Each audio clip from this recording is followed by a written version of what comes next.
Okay, this will be a quick review of the practice test on unit testing, right? So basically, as it says here in the summary, we've been asked to work on a team development project, right? Somebody else, another team has created a class to perform temperature conversions. It's going to be part of a larger project, but your job is to verify their work with unit tests, right? So we have been given a class file to use, okay, for temperature conversion, right? So we'll get to that in a second. Just note here, well, actually I might as well bring it up. So this is the file we've been provided. Notice we have an enumeration for system of units and a class, a temp converter class. A little bit about how it works. We have a variable here, internal variable to store the temperature value. The only way to get the temperature value in is in the constructor. As we construct the object, we pass in the temperature and the system of units that that temperature is in. Then we store it, right? Well, the idea here is that before storing it, we decided on one particular system of units to store it in, and that choice was Celsius. So if it's Celsius, we just simply store it. If it's Kelvin, we convert it. Same thing for Fahrenheit. So it's always stored in Celsius, right? By the way, there's an exception here. We'll throw an argument out of range exception if the temperature is below absolute zero, right? So after it's been converted, we check, make sure it's not below absolute zero, because in the laws of physics, that's the coldest temperature that exists, right? Okay. Then we have three properties that are just read-only. They only have a getter, where we can retrieve the stored value either in Celsius, which doesn't require any conversion because we already did that, in Kelvin or in Fahrenheit, and converting it as necessary as we go. So that's the idea. That's the class that we have, right?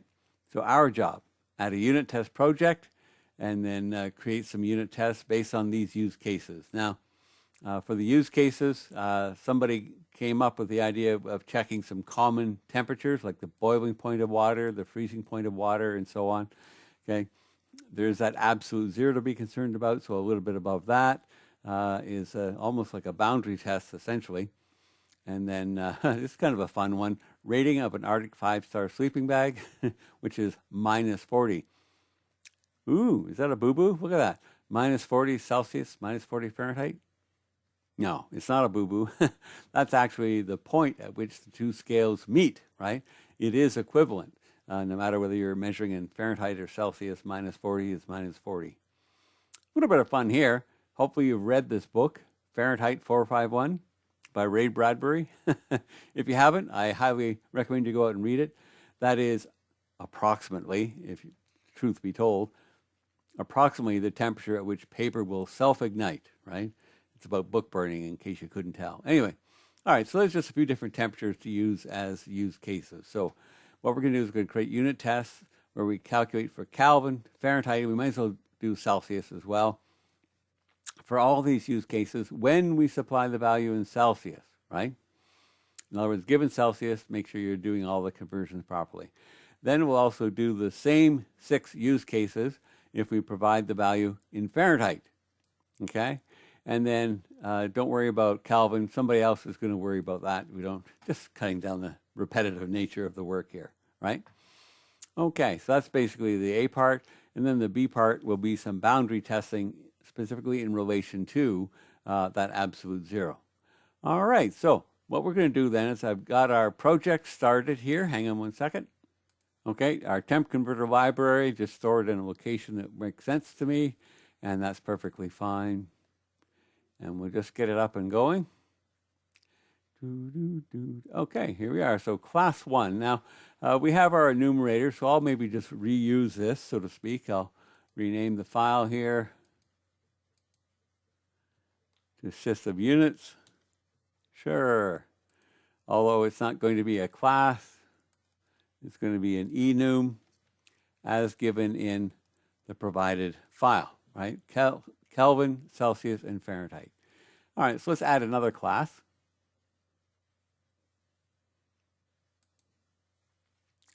That will be our temp converter.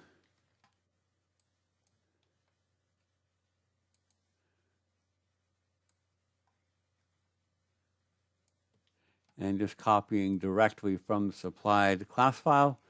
There we go. All right, so just as we talked about our constructor there, it does all the conversion to the one system of units, Celsius, and then we can pull it back out in anything that we want. Okay, good. All right, so we are basically ready to start thinking about adding unit tests. So if I right-click, I can just say Create Unit Tests, take all of the defaults here for MS Test version 2, and there we are. All right, so we have our dependencies, includes the reference to the actual class library project.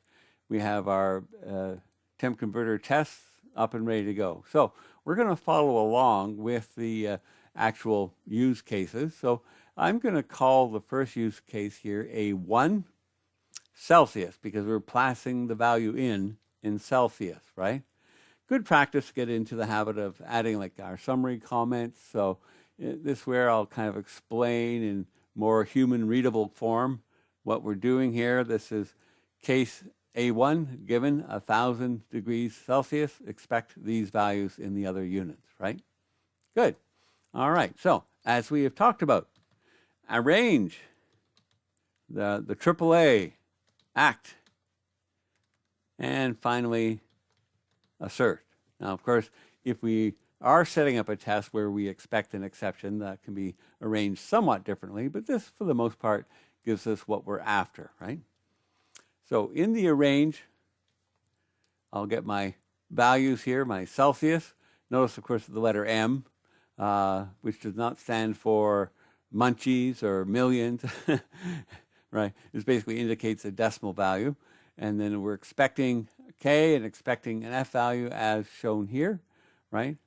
So really, it's almost part of the arrange or the act. I don't know. I don't care whether you put this in the arrange or the act, but I'm going to stick it right here, that we're getting our target object ready. To me, because we're instantiating it, it's kind of part of the arrange, right?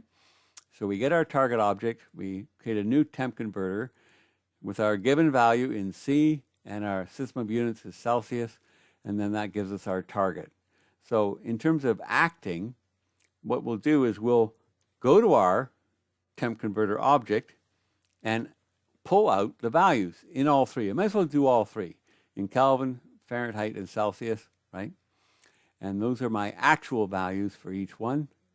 Then I can do my assert. Now, of course, we're ready pretty much to get rid of the assert fail, but maybe I'm going to talk for a second.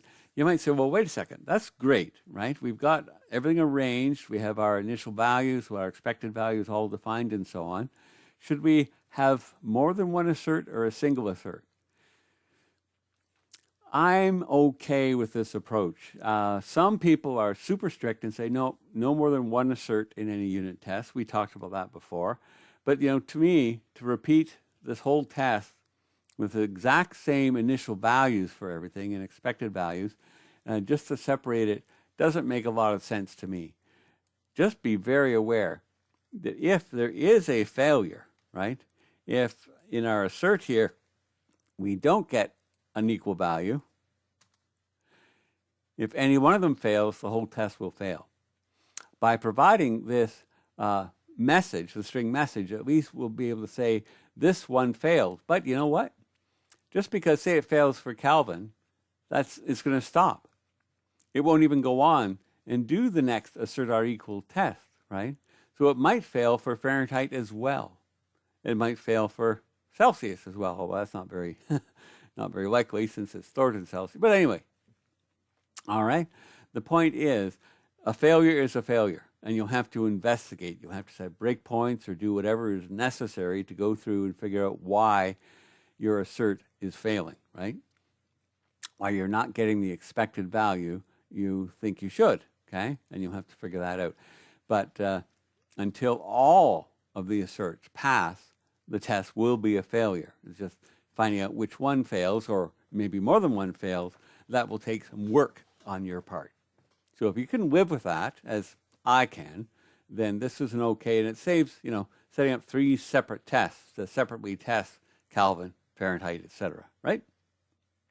Okay, so that's good. So if we want to, now we have our first test ready. We could actually go and run tests. Oh, pardon me. Get my... Okay, and look at that. right away we have a nice big red X, okay? Okay, assert failed. Fails for Fahrenheit, okay? Expected 1832, actual was 1768. Uh-oh. Did those guys not do a good job writing up this class? Have we found a bug? Well, we're going to have to investigate. So let's come over to the temp converter class, and maybe I'll set a breakpoint right here as we come into the constructor, so we can step through and figure out what's going on. And maybe as well, let's throw one in here just because it's the Fahrenheit that's complaining, right? Okay, so now I can right-click and say debug test. And it should stop, okay, when it hits the breakpoint here. Okay, so I'm just checking. So I have my 1,000, that's my temperature. Okay, my system of units is Celsius. So far, so good. Okay, so it's storing the temp, and that's it. We're checking, is it below absolute zero? Nope, it's not, so we didn't throw it. So we have created our target object, right? Very good, and there it is in Celsius. Oh, look at that, in Fahrenheit. Yeah, we say right up top, we're expecting 1832, but we're getting 1768. Oh, okay, so let's just carry on. Yeah, so here we had our breakpoint in Fahrenheit. So here it is calculating the Fahrenheit value, and it seems to be doing it wrong. Uh-oh. So we've got to go back and talk about this formula here. This seems to be the guilty formula, that it's not calculating correctly the value in Fahrenheit, okay, when we start off with a known value in Celsius, right? Okay. Yeah, because for sure our actual is not matching what we've been told is the expected value. So we've pretty much identified where the problem is. So we'll have to go back to the other team and say, what have you guys done? Okay, what is the issue here? Why is it wrong? Well, obviously, what they have is they have a minus 32. Let me get rid of the breakpoint so it's easier to see. Instead of a plus. A simple mistake, right? You probably remember this from grade school, right? Times 9/5 plus 32. That's the formula to go from Celsius to Fahrenheit. Times 9 divided by 5 plus 32. So they had a minus 32. Not good at all, okay? So as we were encouraged in the instructions, at the very least in here, we put in a comment to say, found a bug, should be minus 32, not the other way around. It should be plus 32, not minus 32. But we better check, okay? We can check again. Now, I could, with the test runner, I could tell it to do a few different things. I could tell it to run failed tests. I could tell it to debug. But you know what? I'm just going to go run failed tests. And there, now it's passing. Yay! So we found a bug. That's what unit testing is all about. All right? Now, notice, though, we didn't stop at our breakpoints. I still have at least one breakpoint in here. You might say, well, why didn't we hit it? Remember, that only happens if you select debug, right, to debug tests. It'll ignore the breakpoints because this is technically, okay, a separate project. The temp converter library project is separate from the test project, right? So setting a breakpoint over here, it won't stop unless we actually ask for the test to be run in debug mode. Okay, so that's the first one down. So let me come back to the tests again. Let's, just for fun, we'll throw in another one. And I'll just pick one at random to do here. Okay. So I've chosen to do case A4 given Fahrenheit, right? So we're going to pass the value in Fahrenheit, and we expect this value in Kelvin or 0 in Celsius, right? 32 Fahrenheit should be 0 Celsius, and that's 273.15 in Kelvin. Okay. So our range, we're given our 32. We expect the appropriate values. We new up our device, and there we go. So it's the same idea. So, in terms of running tests, well, let me just come over here. Maybe I can just say run, not run tests, and just do the one. Uh-oh, we have another red X, okay? Failed for Kelvin. Okay, we expected this. The actual was that, so we did not get our Kelvin value back again. Okay, now this is another case, though. So you notice Kelvin is the first one. If we had commented this out, let me just show you.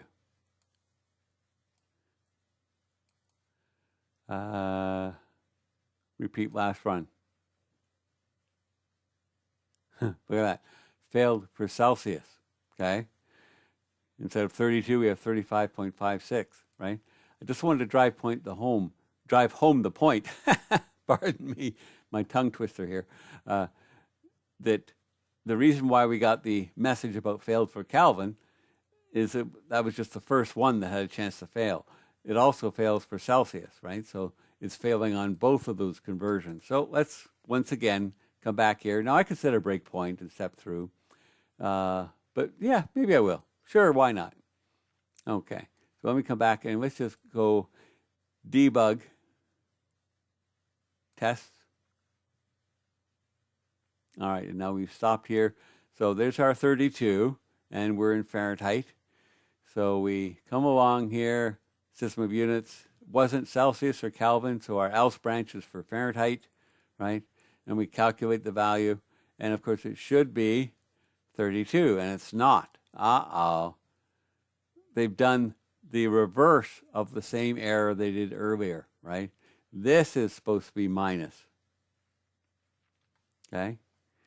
So you subtract 32, then multiply it by 5, divide by 9, right? And that's if you're going from Fahrenheit to Celsius. And we're storing it always in Celsius. So once more, we need to throw in a comment here in order to properly indicate what the bug was, right? So we found another bug here. Okay, that should be a minus 32, not plus 32. So the opposite issue of the one we found down there. Okay, all right, so let's come back. What I'm going to do is I'm going to double check by running all tests. And now everything is passing. All right, so you see the point, okay? So that basically, I could go on and do more and more use cases, but it gets very repetitive now. Let's just kind of move on to the next part. So I will post this code. Now, I haven't included the solution to every unit test because they are, as I said, very repetitive. So here's region A, right? So now for part B. Here's our testing to make sure that we are actually meeting the requirements of the boundary testing of absolute zero, right? So my case B1, if I go back to the instructions here, okay, what we're encouraged to do is come up with tests that test the boundary to make sure that the exception happens as expected. We're going to use a margin of 0.001. Why? Because we're rounding to 2 decimal places. So for our boundary, we're going to add one more 0 to that. So it'll be 3 decimal places, right? So we'll end up with a total of 6 unit tests. Now, mind you, the case A6 kind of would have doubled for some of them already, but I'm going to put them all in here anyway. All right, so coming back to our tests then, right? So our B1 below absolute 0 Celsius, okay? Now this could be done with the annotation, right? At the top about expected exception, but I'm using the simple try-catch here. There's no need for me to really get into worrying about string assert and check for different hard-coded messages specifically.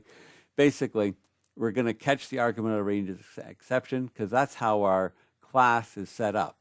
Okay, the class itself doesn't do anything else but throw an argument out of range exception if the temperature is below absolute 0, right? Okay, so if we pass in a value, okay, now see what I'm doing is I'm using the value of absolute 0 and taking away our margin, our delta, you might say, okay? I should avoid the word delta because, of course, we've seen already we can use that in our assert, okay, to say if it's equal within a certain delta, right? But here I'm just saying I'm going to actually make sure it's this much below absolute 0. We just, in our act, we create our target object, which, of course, will in the process cause the exception to be thrown. So as long as we get it, we just return, and that's considered a pass. Yay! We got the exception we expected. Otherwise, we'll say you should not get this far, or your test fails, or however you want to word it, right? So that is for case B1 below. So B2 is at absolute 0 Celsius. Okay, both of these are Celsius. So just using the actual value of absolute 0. And we expect to get proper values then. We expect to get 0 in Kelvin and expected Fahrenheit value and so on, right? Okay. And then the same thing for below absolute 0 Kelvin, again with our try-catch, because we do expect the exception at absolute 0 Kelvin, and we get the appropriate values as defined by the laws of physics. And that's good enough. I didn't bother doing the third one, but you can feel free to do so yourself. So once more, when we bring over my test runner, we'll just run all tests, and everything is passing, okay? So as I said, I'm not doing every single use case because it is quite repetitive. Well, that's basically it, unless you want to do the bonus. Yeah, let's do the bonus. All right, hang on one second. Going to the instructions for the bonus, we're going to add a property to our temp converter class, returning the temperature in a fourth system of units called absolute Fahrenheit. By the way, I made it up. No such thing exists, but I just thought it was a good thing to kind of play around with, okay? The idea of absolute Fahrenheit is the size of every degree is basically the same as Fahrenheit, right? So, you know, each degree is the same size as Fahrenheit, but of course it's offset by absolute 0. So that's really all it is. Okay, so what we're going to do is we're going to make a new class file, right? Make it as a partial. I'm going to come up here, we'll add a new class file.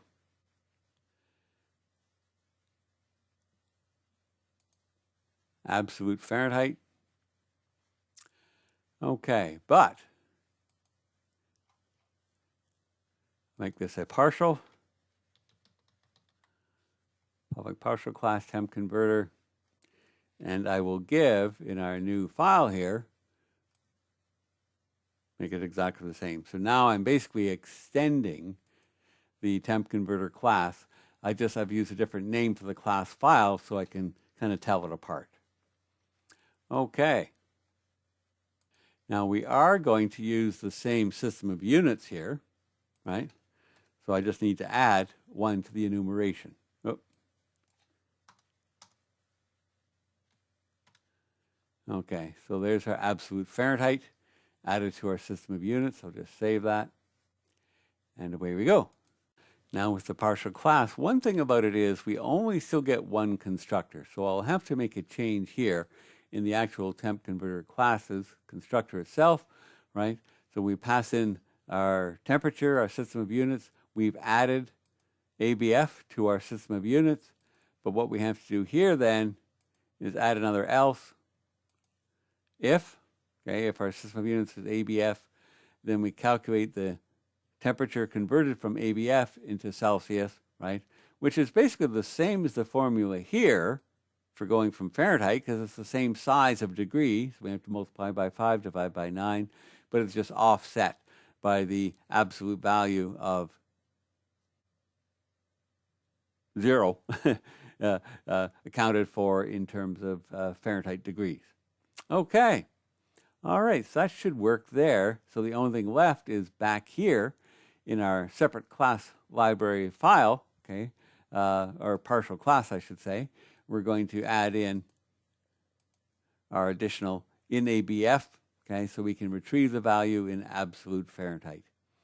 And that's it. Now we're ready to actually come back to our tests, and we should be able to add another set of tests for ABF as per the instructions. Okay, so I'm just going to paste a few in here. Again, I'm not doing everything, right? Okay. So here's our part C, the bonus on ABF, right?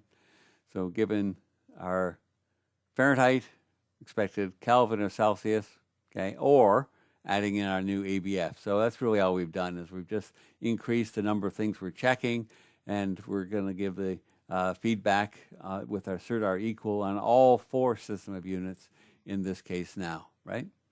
So that's it. I mean, just have a look at the code. It was just to have a little bit of extra fun. That's the reason why I added the bonus in there. But I should now be able to test absolutely everything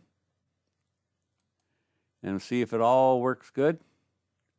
Oh, run all tests, and everything is passing, even my absolute Fahrenheit one. So that's it. I'll get this code posted, and hopefully you'll find this a useful quick run through of doing this practice test.